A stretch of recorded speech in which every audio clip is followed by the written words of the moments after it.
Okay, so the other question we hear quite often, just 2 minutes, please. Thank you. Is we're also hearing increasingly that people in Alberta are using their homes as an ATM, just indebting themselves. And there's got to be one household that's doing that. But let's take a look. Here's households without a mortgage in Calgary in 2006. Here's what households with a mortgage was in 2001. And there's no question that in the older age groups, people in 2006 had a greater likelihood of having a mortgage than they did in 2001. And I'm going to say this probably higher in 2011 when the census comes out than it was in 2006. But sports fans, it's still less than half the population. So people are not blowing their brains out, going out and mortgaging houses. Because you know what? People aren't stupid. People actually know that they're going to live a while and they're going to need to preserve that asset. So some people are going out and mortgaging it. Probably they're mortgaging it to help their kids buy a place, in which case it's still in the real estate market. It's just got more people on the loan. If we take a look at what's happened since 2006, yeah, look at this.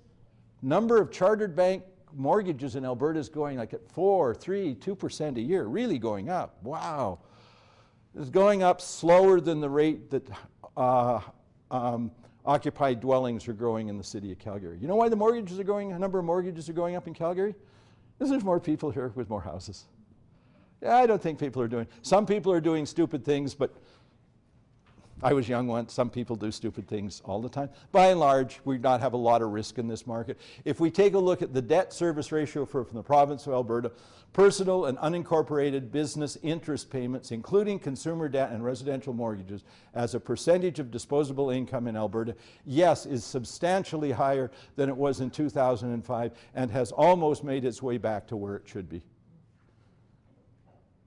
I'm sorry, they're numbers. How many people here watch CSI?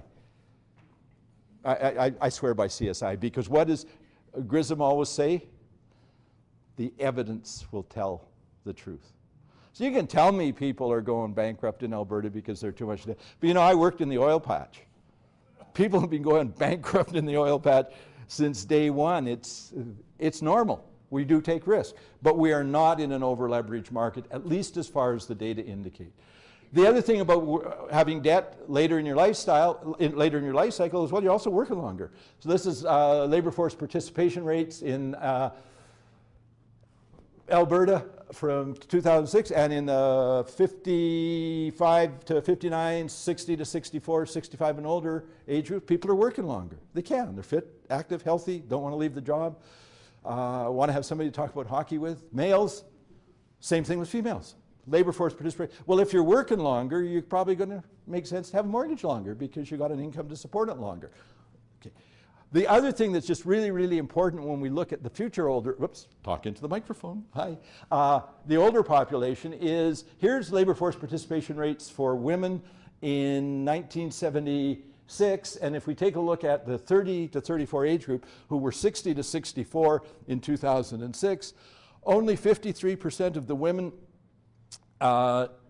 in 1976 would have had 30 years of contribution to the Canada Pension Plan or a work pension plan, etc. 10 years later, because of increase in female labor force participation, it was 75% of the women in 2016 will have 30 years of contribution. We, for the first time in history, are moving into a situation where the majority of retired women have their own pension.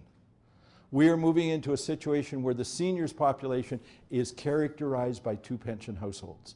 We are moving into a situation where the seniors population is characterized by people who are, in terms of disposable income, wealthier than they've ever been, but they are going to be deeply concerned about how to preserve that wealth when they're going to live to 97 years of age, and they're going to be looking at the housing market to find ways to do that. How do you do that? You buy a smaller place, you buy a cheaper place, you get your realtor to help you do that. Our big risk is that people historically will do what people in the future will do what they did in the future, which is stay put. And from an entirely selfish perspective, that means they're not selling. So what we want them to do is get out there and find a place that's way more suitable for them, so that we can put the new purchasers into their place and put them into a much more suitable accommodation. Thank you very much.